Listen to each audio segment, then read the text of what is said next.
Imagine walking into a store, just another ordinary day for you. But to someone else, you don't belong there.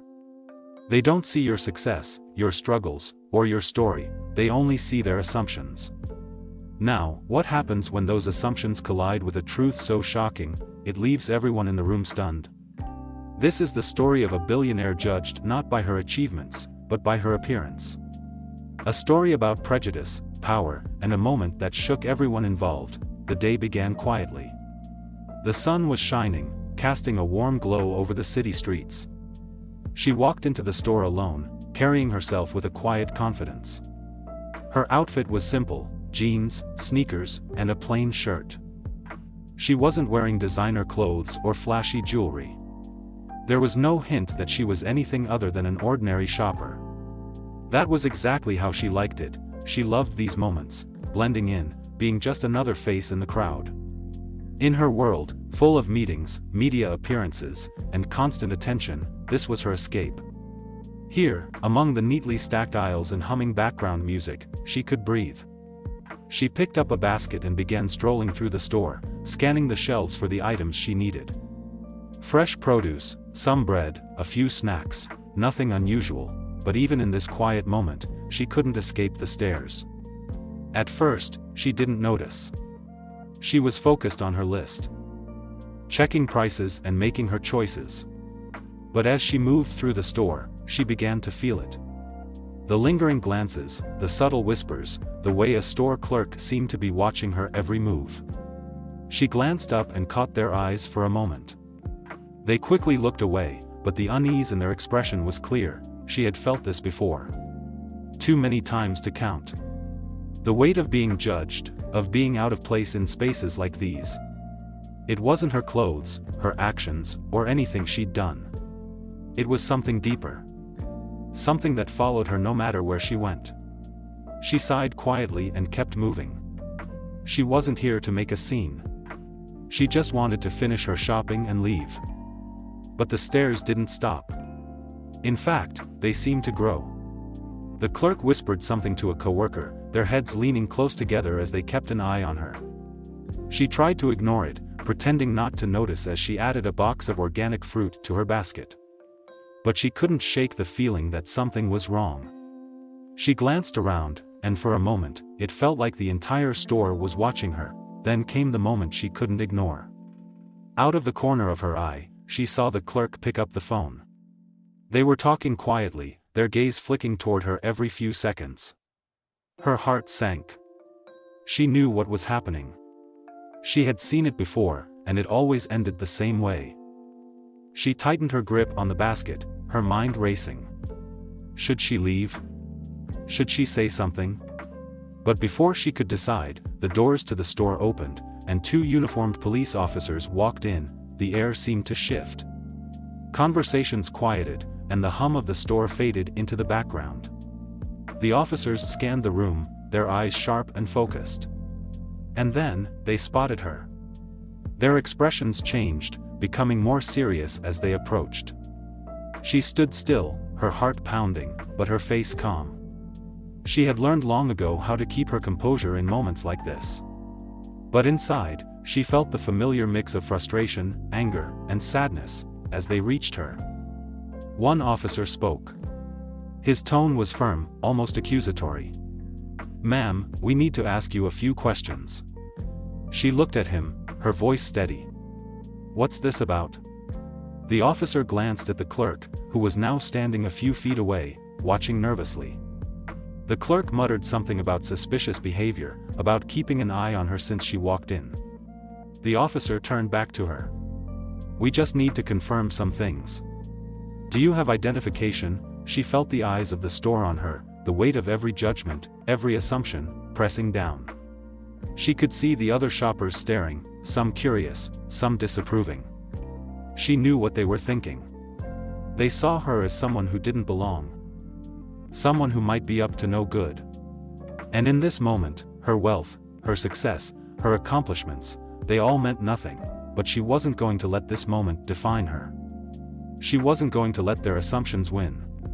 She took a deep breath and stood a little taller, her voice clear and calm. "I'm happy to cooperate," she said, but you're making a mistake."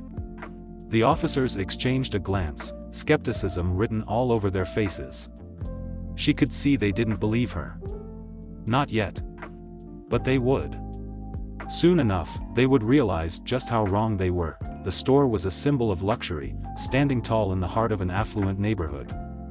Its large glass doors sparkled under the sunlight, welcoming a steady stream of well-dressed shoppers. Inside, everything was pristine. Shelves were perfectly organized, aisles were wide and spotless, and soft music played in the background, adding to the refined atmosphere. This wasn't just a place to shop, it was a place to be seen, a subtle stage for those who wanted to showcase their wealth. The employees were just as polished. Dressed in sharp uniforms, they moved quickly yet discreetly, ready to assist customers with a practiced smile. But beneath that professionalism, there was an unspoken dynamic. Certain shoppers were treated with immediate respect, a nod, a smile, a warm greeting. Others, however, were met with hesitation. Suspicion even. And on this particular day, that unspoken division was about to take center stage. She entered quietly, blending into the crowd. Her name was Angela, though no one in the store recognized her. To the world, she was a powerhouse, a self-made billionaire who had worked tirelessly to build her empire. But Angela didn't carry her success like a trophy. She preferred simplicity, a grounded life that reminded her of where she'd come from. Her casual outfit and unassuming demeanor reflected that. She wasn't here to flaunt her wealth, just to pick up a few things before heading home. Angela had always been independent. Growing up in a small town, she'd learned the value of hard work early. Her family didn't have much, and every opportunity she'd seized came from her own determination. Even now, with her incredible success, she still found joy in small, ordinary tasks, like grocery shopping. It gave her a sense of normalcy, a rare break from her busy, high-profile life. But today wasn't going to be one of those peaceful errands. As she walked through the aisles, picking out items and scanning her list, she couldn't shake the feeling of being watched. She'd grown used to attention in public, but this was different. This wasn't admiration or curiosity, it was something colder, sharper. Behind the counter, the store clerk had noticed Angela almost immediately. His name was Thomas. A man who prided himself on keeping the store running smoothly. But Thomas wasn't just watching Angela because he was attentive. He was watching her because something about her made him uneasy. Maybe it was the way she moved so comfortably in a store filled with expensive goods. Or maybe it was something else, something he wouldn't admit, even to himself. Thomas whispered to a coworker, his voice low. "Keep an eye on her," he said. His coworker frowned, glancing toward Angela. "Why? She hasn't done anything." Thomas shrugged, but his tone was firm. "Just trust me." The coworker hesitated but eventually nodded, keeping a subtle watch from across the room. Angela noticed their stares. But she didn't react. Years of dealing with people's assumptions had taught her patience. She focused on her task, moving from one aisle to the next, her basket slowly filling with groceries. But the tension was hard to ignore. It clung to the air, growing heavier with every passing moment. Then came the call. Thomas, still watching Angela, picked up the phone and dialed the local police station. "We've got a suspicious individual in the store," he said, his voice calm but firm. He gave a brief description and hung up, glancing toward Angela one last time before stepping back behind the counter. Not long after, the doors swung open, and two police officers walked in. The first was Officer Daniels. A man with years of experience and a no-nonsense attitude. The second was Officer Reed, younger and eager to prove himself. As they entered, Daniel scanned the room, his eyes quickly landing on Angela. He nodded toward her and began walking in her direction, Reed following closely behind. Angela didn't notice them at first. She was comparing two brands of coffee, her mind focused on the task. But when she turned, she saw them. The officers stopped a few feet away, their expressions serious. Daniels was the first to speak. "Ma'am, can we have a word with you?" he said. His tone wasn't aggressive, but it wasn't friendly either. Angela blinked, surprised. She glanced around, wondering if they were talking to someone else. but their eyes were fixed on her. She put the coffee back on the shelf and faced them fully. "Is there a problem?" she asked, her voice calm but firm. Daniels exchanged a glance with Reed before responding. "We received a call about some suspicious activity," he said. "We just need to ask you a few questions." Angela's heart sank. She had heard these words before, felt this same sinking feeling in her chest.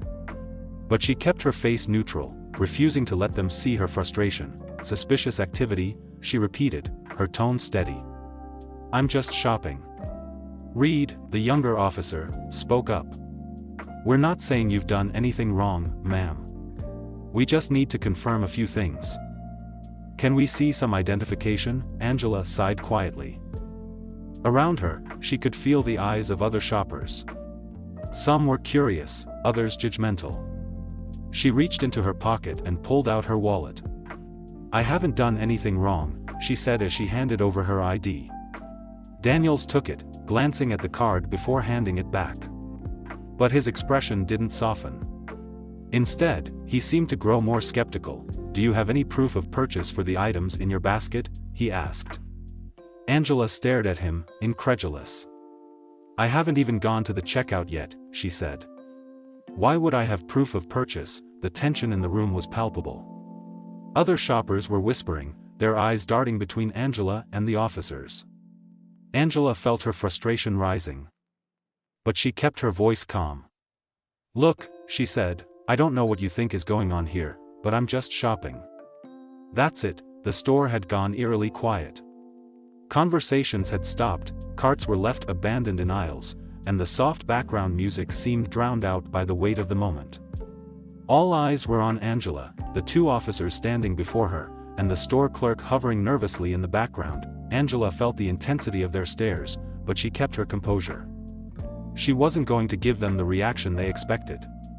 She'd been in situations like this before, and every time, it hurt just the same. Not because of the accusations, but because of what they represented, a reminder that, to some, her success, her humanity, could never erase their assumptions. Officer Daniels spoke again, his tone still measured but laced with suspicion. "Ma'am, we've been told you've been acting suspiciously since you entered the store. We need to verify that you're here for legitimate reasons." Angela's eyebrows raised, a mix of disbelief and controlled frustration flickering across her face. "Acting suspiciously," she repeated. Her voice was calm but carried an edge. "What does that even mean?" "I've been shopping, just like everyone else in this store." Daniels glanced back at the clerk, who nodded nervously. "They've reported unusual behavior," he said. "We're just following up on that." Angela sighed, glancing at the other shoppers who were now openly staring. Some looked curious, others uncomfortable, and a few seemed to silently agree with what was happening. She turned her attention back to Daniels. "Unusual behavior? Picking up groceries is unusual behavior now?" The younger officer, Reed, shifted uncomfortably. He looked at Daniels, then at Angela. "Ma'am, we're not accusing you of anything," he said, his voice softer. "We just need to be thorough. If you don't have anything to hide, this will be over quickly." Angela gave a short laugh, one that carried no humor. "It's not about what I have to hide," she said. "It's about why you're even asking me these questions in the first place." Thomas, the clerk who had made the call, stepped forward, clearly emboldened by the officer's presence. "She's been wandering around for too long," he said, addressing the officers directly. "And she's barely spoken to anyone. It just doesn't seem right." Angela turned to him, her patience thinning. "So, because I'm shopping quietly, that makes me suspicious?" she asked, her voice sharp but controlled. "Do you ask every quiet shopper in this store to explain themselves, or is it just me?" Thomas hesitated, his confidence faltering under her gaze. He looked to the officers for support, and Daniels stepped in. "Ma'am, we're just trying to do our job," he said firmly. "If you cooperate, this will be over quickly." Angela's grip on her basket tightened. She was tired of these situations, tired of having to prove herself, tired of the assumptions that followed her everywhere she went. But she wasn't going to let them win. She took a deep breath and met Daniel's gaze. "What exactly do you need from me?" she asked. "Because I've shown you my ID, and I've explained that I'm here to shop." "What more do you want?" Daniels hesitated for a moment, as if realizing the flimsy foundation of their reasoning. But before he could respond, Reed, the younger officer, stepped forward. "Do you mind if we check your basket?" he asked. His tone wasn't accusatory, but the implication stung all the same. Angela stared at him, her composure cracking just slightly. "You want to check my basket," she said slowly, as if testing the words. "The basket of groceries I haven't even had a chance to pay for yet." "That's what this is about." Reed hesitated, but Daniel stepped in again. "It's a standard procedure, ma'am. If everything checks out, you'll be free to go." Angela let out a slow breath, her mind racing. She could feel the tension rising, the judgment from the onlookers, the weight of the officer's authority pressing down on her. But she wasn't going to let them intimidate her. "Not today." "Fine," she said finally, setting the basket down on a nearby counter. "Go ahead. Look through it. But when you find nothing, I hope you'll have the decency to apologize." Daniels and Reed exchanged a glance before stepping forward. They began to go through the items, one by one, as the crowd watched in hushed silence. Each item they pulled out was ordinary: bread, fruit, snacks, a bottle of water. There was nothing suspicious, nothing unusual. But the act itself felt invasive, humiliating. As the last item was placed back in the basket, Daniel straightened up, his expression unreadable. Angela crossed her arms, waiting. "Well?" she asked, her tone sharp. "Find anything?" Daniel shook his head, avoiding her gaze. "No," he admitted quietly. But before he could say anything more, a voice from the crowd cut through the silence. "Do you know who she is?" The voice from the crowd hung in the air, cutting through the tension like a knife. Heads turned to find its source. It was an older woman, dressed simply but with an air of confidence. She stepped forward, her gaze fixed on the officers. "Do you even realize who you're talking to?" she asked, her tone incredulous. The officers exchanged a glance, their expressions faltering. Angela, still standing tall, looked at the woman, her eyebrows slightly raised. She hadn't expected anyone to step in, let alone someone who seemed to know her. The woman stopped a few feet away from Angela, turning to address the crowd as much as the officers. "This woman," she said, her voice rising with a mix of disbelief and anger, "is Angela Brooks. The Angela Brooks. The billionaire entrepreneur who has done more for this community than most of us could even dream of." The crowd collectively gasped, a ripple of shock and recognition passing through them. Whispers broke out as people began piecing together the name with the face. "Wait, is that really her?" someone murmured. "I've seen her on TV," another whispered. The officers stiffened, their authority suddenly feeling fragile. Daniels glanced at Angela again, his composure slipping. "You're her?" he asked, his voice quieter now, tinged with disbelief. Angela sighed, her patience worn thin.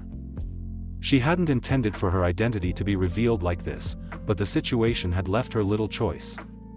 "Yes," she said simply, her voice steady. "I'm Angela Brooks. And I came here today to do something as ordinary as buying groceries. But apparently, that's not allowed unless I prove myself." The weight of her words hung in the air, a sharp rebuke that no one dared to interrupt. The officers looked visibly uncomfortable now, their earlier confidence replaced by an awkward hesitation. Reed, the younger officer, looked particularly uneasy, his face flushed with embarrassment. "We didn't know," he said quietly, almost to himself. The murmurs in the crowd grew louder, shifting from shock to indignation. "This is unacceptable," someone said. "How can they treat her like that?" another added. The atmosphere in the store had transformed, the earlier judgment aimed at Angela now squarely directed at the officers and the store clerk who had called them. Thomas, the clerk, looked as though he wished the ground would swallow him whole. His face was pale, his earlier confidence completely gone. He stammered, trying to explain himself. I didn't know who she was," he said, his voice shaky. I thought." "You thought what?" Angela cut in, her voice calm but sharp. That because I don't fit your idea of what a shopper here should look like, I must be doing something wrong? Thomas opened his mouth to respond but found no words. He looked down, his face burning with shame. Angela turned her attention back to the officers, her gaze steady. "This isn't about who I am," she said.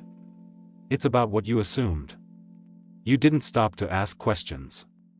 You didn't stop to think.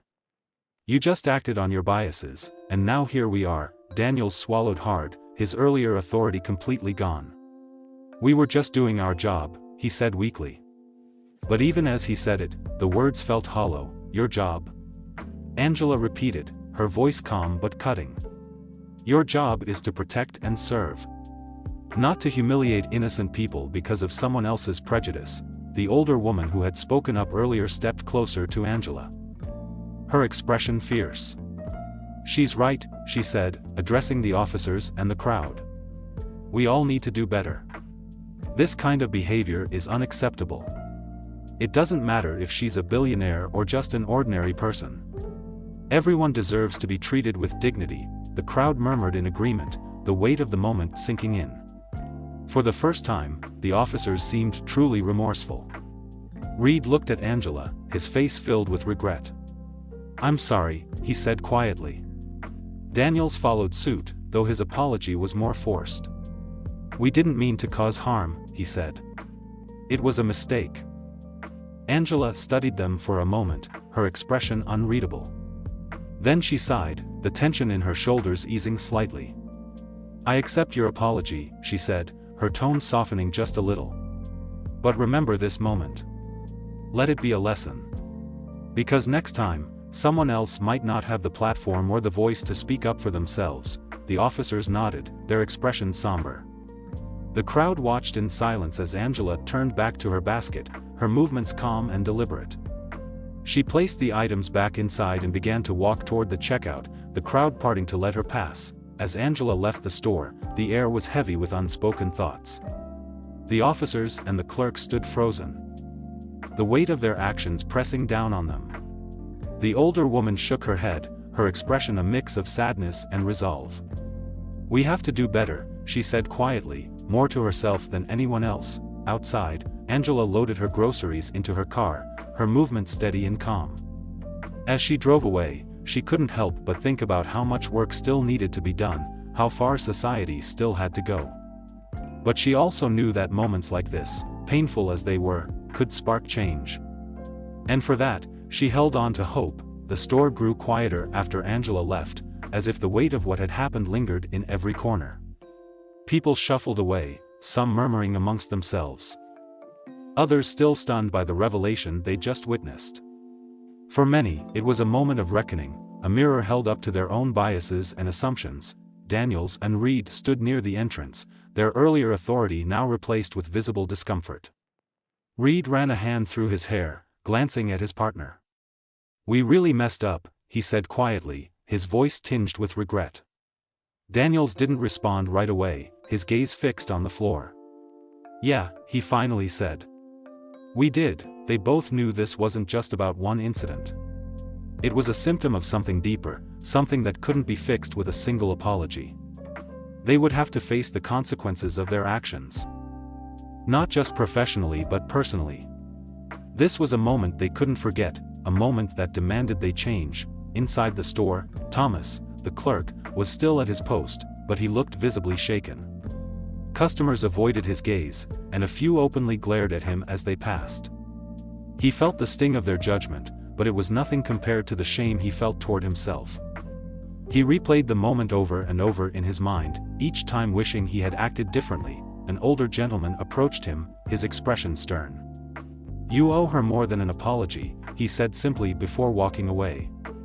Thomas nodded, though the man was already gone. He resolved to write a letter. Not just to Angela but to his manager, explaining what had happened and taking full responsibility. It was a small step, but it was a start. Meanwhile, Angela drove home, her mind replaying the events of the day. She had faced countless moments like this before, moments where she was judged not for who she was but for what others assumed her to be. Yet, every time it happened, it left a mark, a reminder of the challenges she continued to face despite all her accomplishments. But this time, there was something different. The way the older woman had stood up for her, the way the crowd had shifted from silent observers to vocal supporters, it gave Angela hope. She wasn't naive enough to believe that change would come quickly or easily. But moments like these proved that it was possible. As she pulled into the driveway of her home, a sprawling estate she had worked tirelessly to earn, Angela smiled to herself. She wasn't defined by the assumptions of others. Her identity, her worth, was something they could never take away. This story isn't just about Angela. It's about all of us. It's about the judgments we make without realizing it, the biases we carry without questioning them. It's about the power of standing up, of speaking out, of choosing to see beyond appearances. For Angela, this was just one moment in a life filled with triumphs and challenges. But for the people in that store, the officers, the clerk, the customers, it was a moment they wouldn't forget. A moment that might change the way they see the world, and for those of us hearing this story, it's a reminder to do better. To be better. Because the fight for dignity, respect, and understanding isn't just someone else's fight. It's all of ours. Angela's story is one of resilience, strength, and hope. But it's also a story about the world we live in, a world that still has so much to learn. Let this be a lesson, a call to action, and above all, a testament to the power of grace in the face of prejudice. If this story moved you, don't let it end here. Share this video with someone who needs to hear it. Let's start conversations that matter and challenge the biases that hold us back as a society. If you've ever experienced or witnessed a moment like this, share your thoughts in the comments below. How did it shape you? What did you learn? And if you want more powerful stories like this, don't forget to like, subscribe, and hit the notification bell so you never miss an update. Together, we can shed light on these issues and inspire change, one story at a time.